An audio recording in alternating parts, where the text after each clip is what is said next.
What's going on, guys? Welcome to another episode of Smash JT. Before I go too far with this, happy birthday to the happy console gamer, Johnny, turning 50. Congrats, man. Hope you have a good one. For this video, I want to talk about a game that caught my eye. I saw this on Twitter the other day, and I did a double take. I was like, whoa, that looks like Simon's Quest on the NES. But not quite. There's a lot of things different with this one, being created as a homage to Castlevania 2, Simon's Quest. And, you know, I gotta be honest, I love stuff like this. Hit that subscribe, give me a like, and check out SmashJT.com for my full article breaking down Transylvania Adventure of Simon Quest. This is a game that pays homage to the original Castlevania series on the NES, specifically Castlevania 2, everyone's favorite video game nerd episode that showed how terrible that game really was, even though it was, let's be honest, a pretty good game. I enjoyed Simon's Quest, and I felt like there was always much more to that game that could have been put into it that no one ever went back to, because it's just like the redheaded stepchild of the series. Kind of like Adventures of Link, Zelda 2, Simon's Quest showed us that there was a lot more to the Castlevania series. And this game, being made by Retroware, paying homage to what Castlevania 2 really was.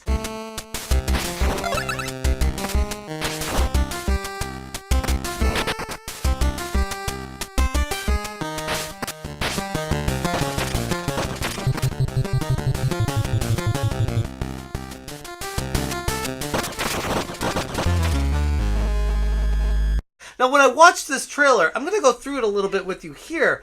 It does so much more than just the original Castlevania 2 Simon's Quest. This game, the Transylvania Adventure of Simon Quest, shows off a lot more that you can do, involving swinging on your whip, just like you could in Super Castlevania 4, and sliding. More weapons, more moves, more power-ups, a lot more stuff that was involved than just the original Castlevania 2 game. Something that far more video games in the modern era should be taking advantage of. The quality of life changes and updates, the more you can do with the game. And I feel like, yes, we got a lot of retro games and games that pay homage, but there's never enough to fulfill that gap in my heart. I love going back to the old school games and playing them, but this is the best of both worlds, where we get new 8-bit graphic-styled games with new movesets, new stuff you can do, and heck, you can even pet the dog in this game. I mean, it's got a little bit of everything. And as far as what it's going to be out for, it looks like it's going to be for all systems available: Steam, Nintendo Switch, PlayStation, Xbox, Epic, everything this game is going to be on. Hopefully Nintendo Switch 2 too. We'll see about that one. But the Transylvania Adventure of Simon Quest is scheduled for release sometime in 2025. When I published my article about this earlier, someone reached out on Twitter saying, well, it kind of looks like copyright infringement. Wonder if Nintendo's going to go after them. But it's Konami, and Dracula's public domain. There's enough changed on this that I wouldn't think lawyers would go after them. Although in the modern day of gaming, who knows? I did find it peculiar, though, when I was doing research on this. I found this playthrough of a demo from 2 years ago. And then diving even into more detail with it, people have been looking forward to this game for nearly half a decade. It's been being worked on, and I had no idea about any of this. Apparently, it's been stuck in development hell forever, and now finally, after years and years of putting it together, doing all the makeup for it, doing the graphics, putting the game, creating it, and making it, you would think an 8-bit homage to a game wouldn't be that hard to do. This one clearly has had not just a crazy development hell in it, but a lot of work put into it as well.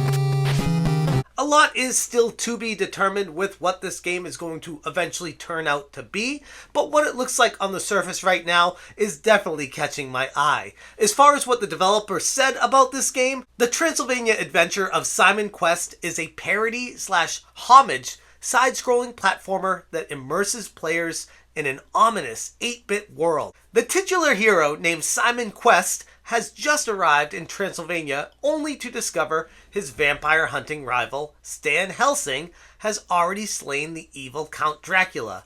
In order to reclaim the glory that should be his, he journeys across Wallachia to gather what he needs to resurrect the Dark Count piece by piece and kick his ass himself. And as far as storylines go, if that doesn't make you chuckle, I don't know what does. The one thing that stuck out to me about this is how they have sequence breaking as part of the game itself. Something that a lot of games, especially back in the day, I love doing. Seeing different ways that you could beat the game, different orders that maybe the developers didn't expect you to think of. I think Super Metroid for the Super Nintendo is one of the best sequence breaking type games out there, where there's a lot of stuff you can do with the abilities you get that the developers of the game didn't even think of when they were putting it together. And maybe sometimes they did and they just left it in as like an Easter egg that you found and you're like, oh, I feel special. I'm the only one that probably knows about this back before the internet that knows how to do this kind of thing in the game. So hopefully this game presents that same kind of result.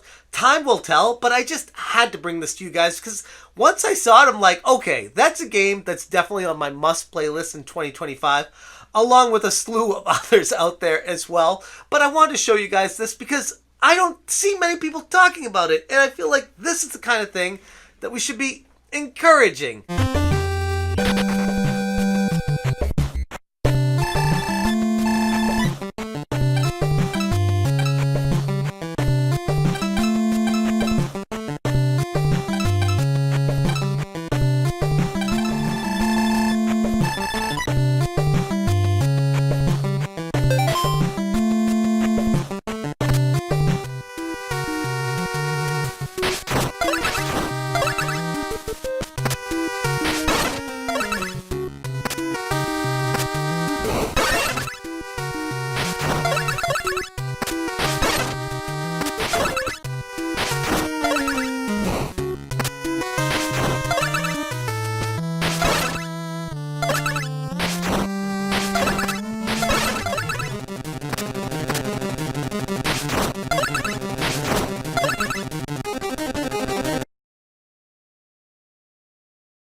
One thing I will say is I think it's great that they're using the Castlevania 2 to pay homage to, but this game looks so good in its own right, and clearly so much effort went into it that I almost feel like they should have, I don't know, made their own game instead of making it parallel to Simon's Quest.